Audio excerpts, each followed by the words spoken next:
I'd like to invite someone up on stage right now to speak to that from a personal experience. He's been a leading world-class global security, cybersecurity and compliance programs in it for over 20 years. He is the former Ciso at Cisco. Is it Cisco or Cisco? Okay, Cisco, one of the Fortune 100 companies, and he is also the Ciso for Armis. Ladies and gentlemen, please welcome the OG of the OT, Curtis Simpson.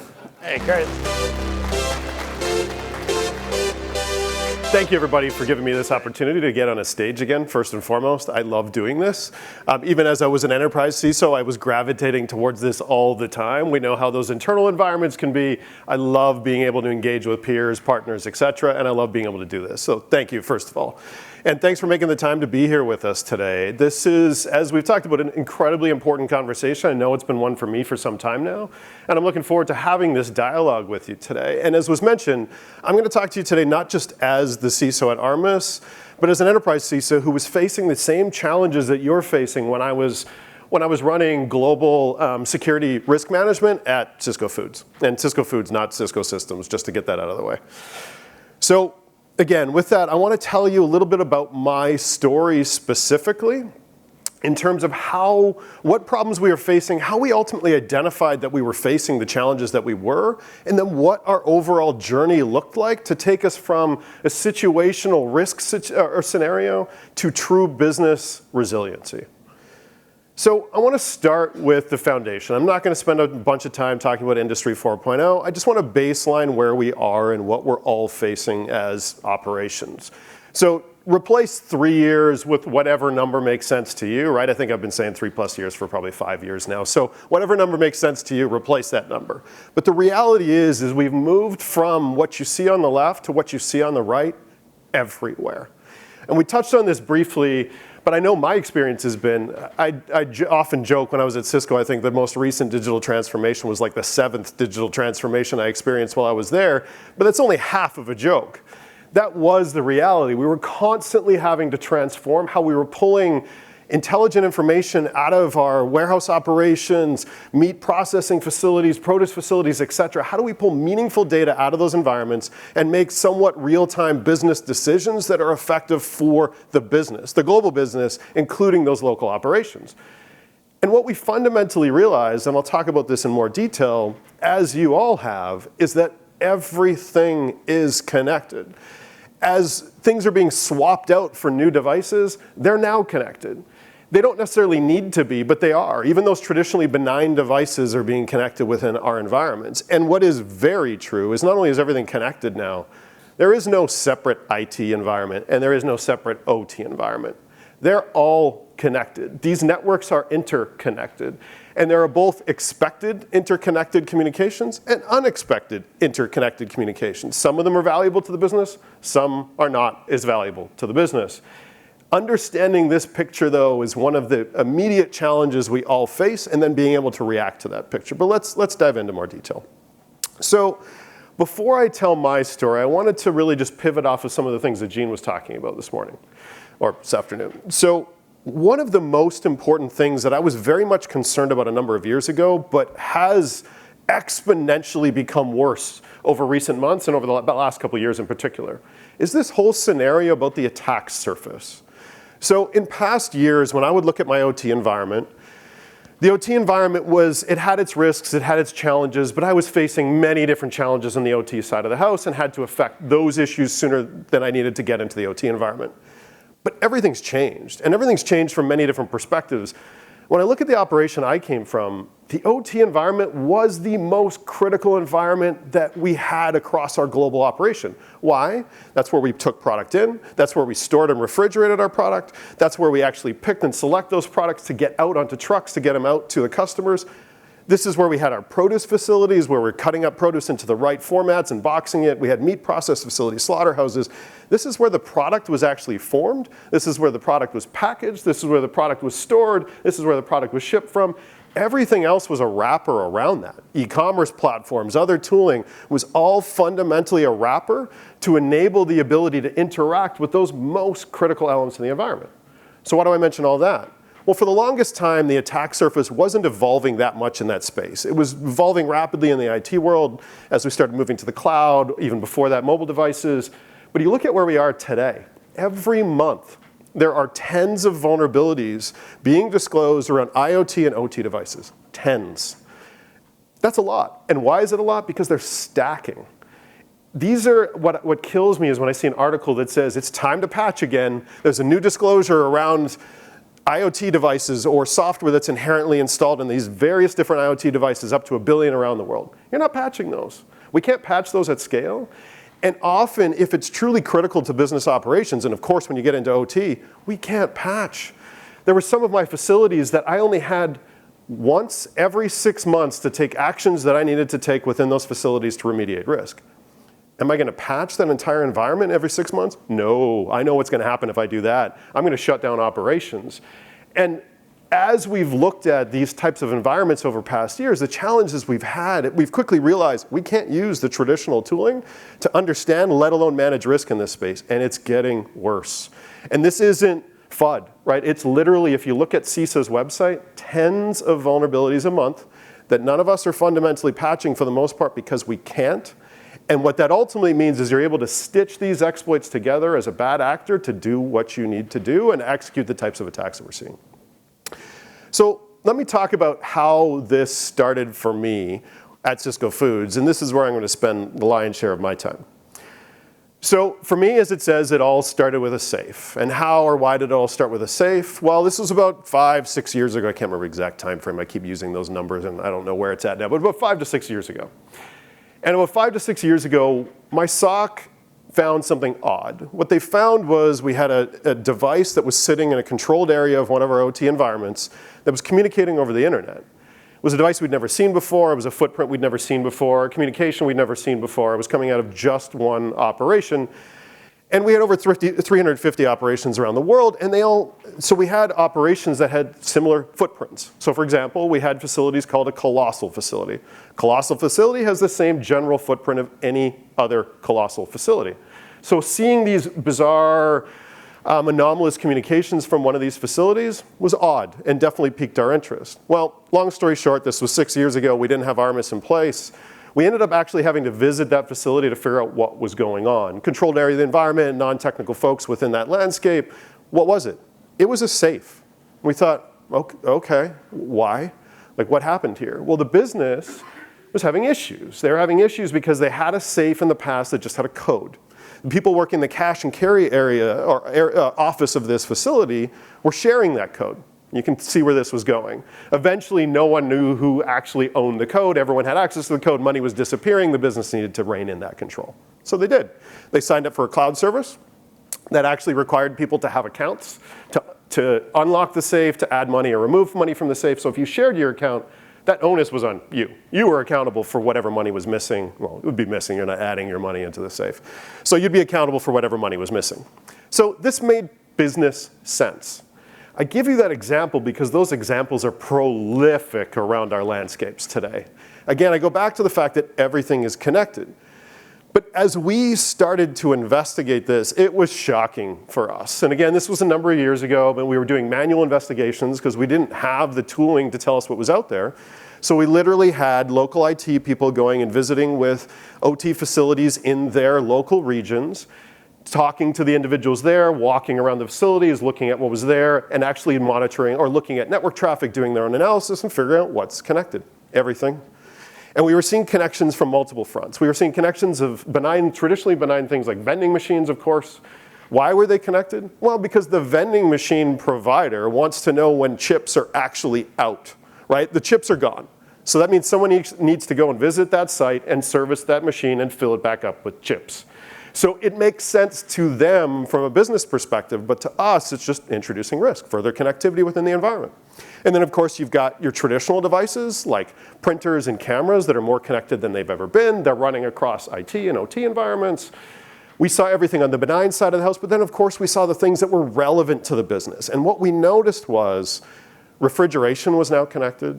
The temperature sensors associated with refrigeration were connected. Ammonia control units were very much connected. We actually had one not related to cyber, but explode in years past, so that instantly started raising red flags. That affected the local city, that affected human life, that was a news event. Like, these are the types of things we quickly started to think about as we realized this.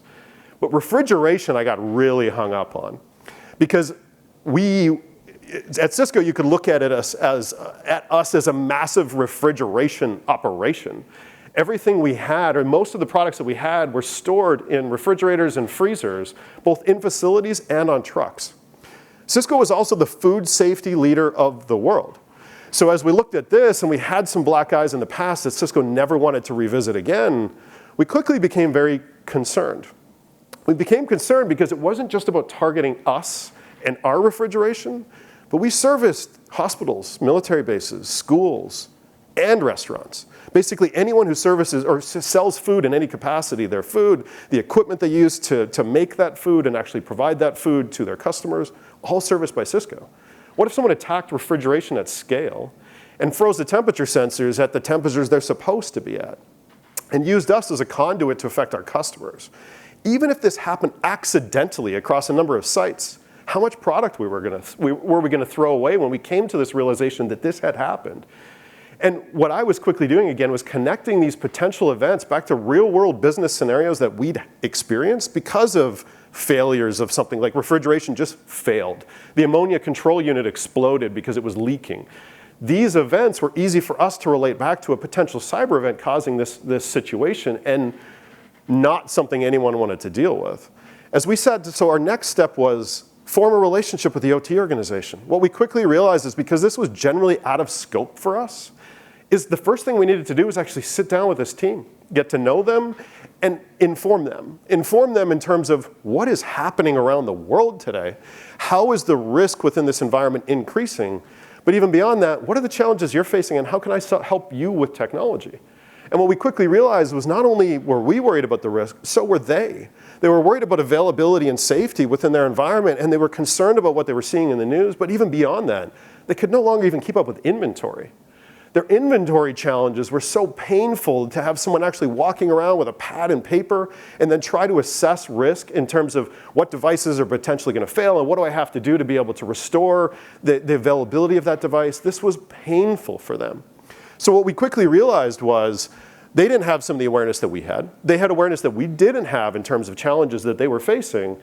And we fundamentally should be able to solve these challenges with one capability, one solution, one set of processes, et cetera. So we formed a relationship. We aligned on what the challenges were, and we started designing together. And when I say designing together, it was about, okay, we're all aligned to these risks. We have some facilities that are more important than others, and we have some facilities that are higher risk than others. So for example, we had a fully automated facility.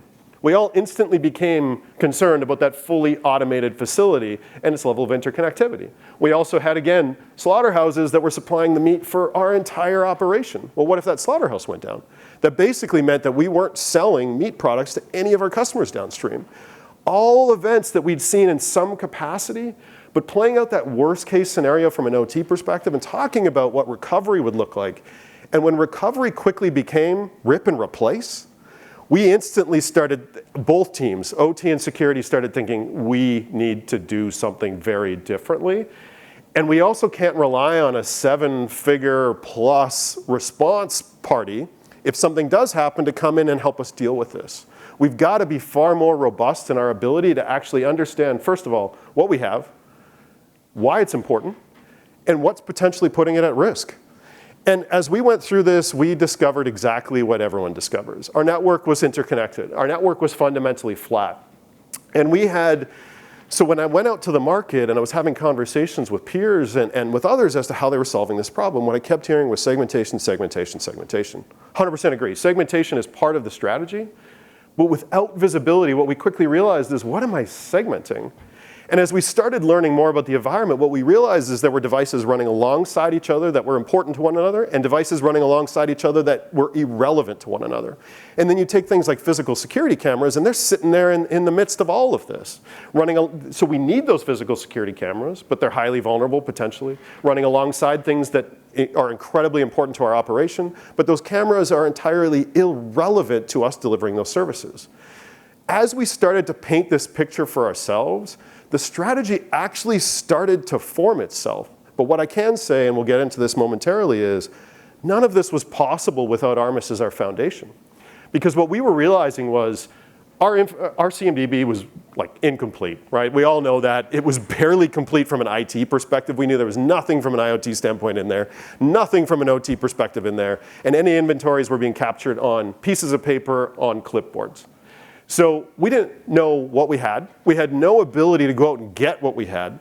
And part of what I had to work through with the OT organization was building confidence back up in that whatever we do together will be non-disruptive. Because the history of their interactions with IT was disruption. So this was about forming a relationship, bringing awareness, talking about a mutual path forward that would bring value to the organization, and all focused around resiliency. This was about understanding what we had, what was at risk, and ensuring that if something was going to happen, that we could understand it and recover from it. And I will tell you, I was worried about the Colonial Pipeline event, not exactly as that played out. Obviously, we're not in oil and gas when I was at Cisco, but I was very worried about what was going to happen in terms of an IT attack bridging over to OT. And the reality was we were being attacked constantly, as all of you are. The IT side of the house was being attacked on a massive scale.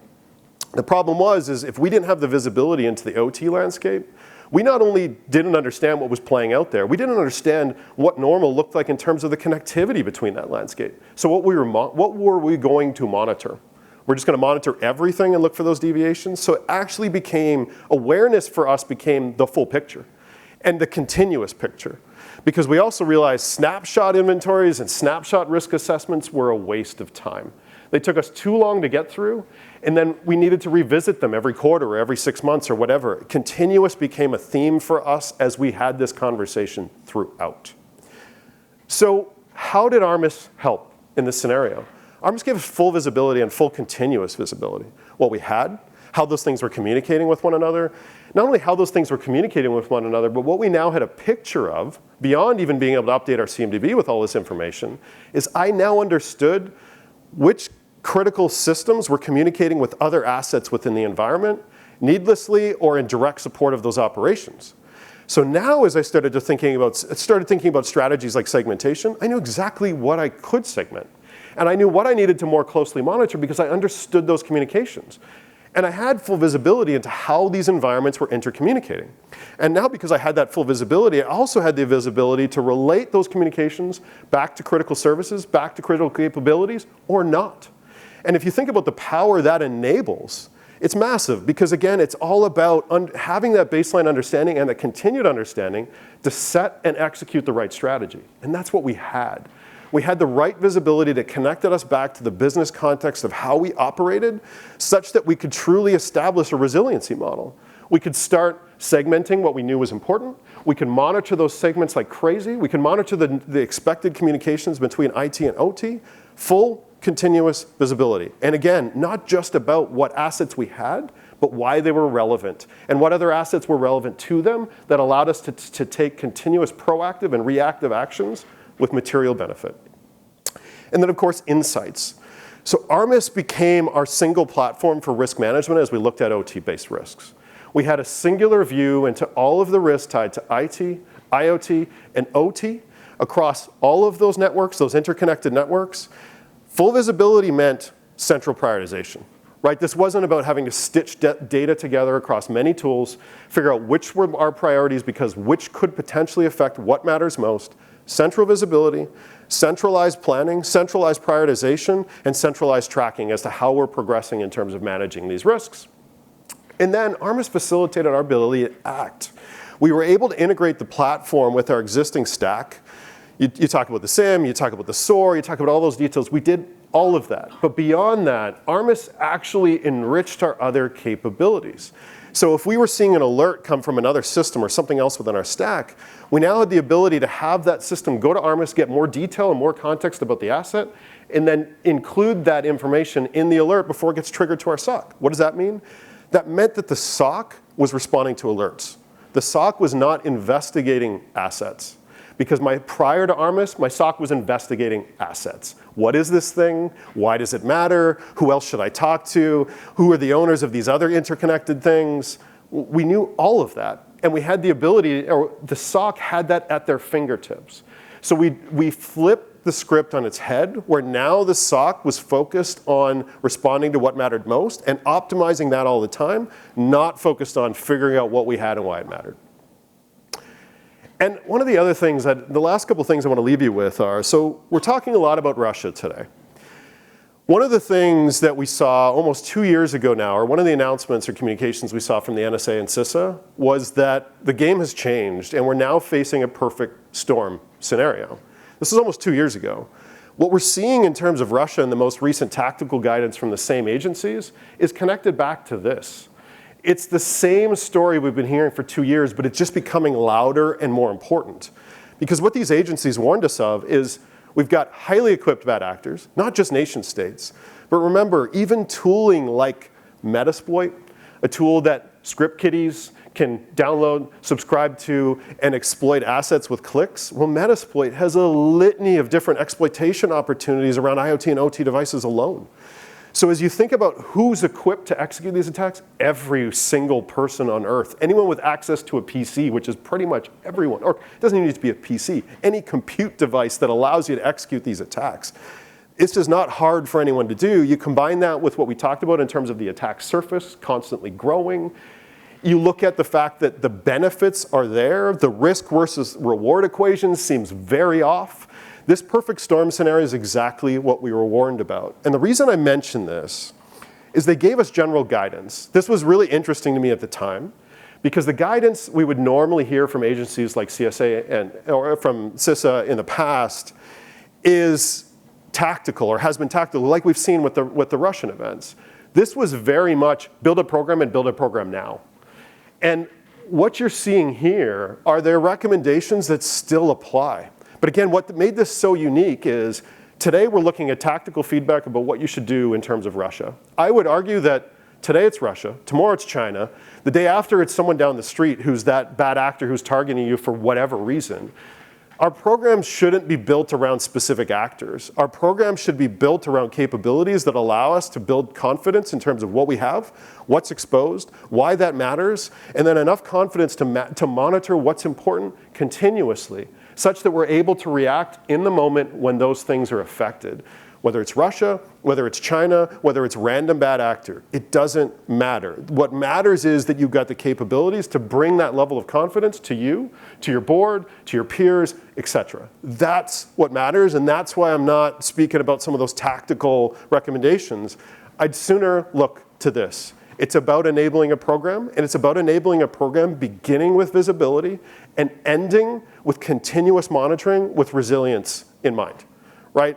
The reason CISOs exist, I would argue, is fundamentally to safeguard the operation, prevent business interruption, and help the business recover as quickly as possible should it happen.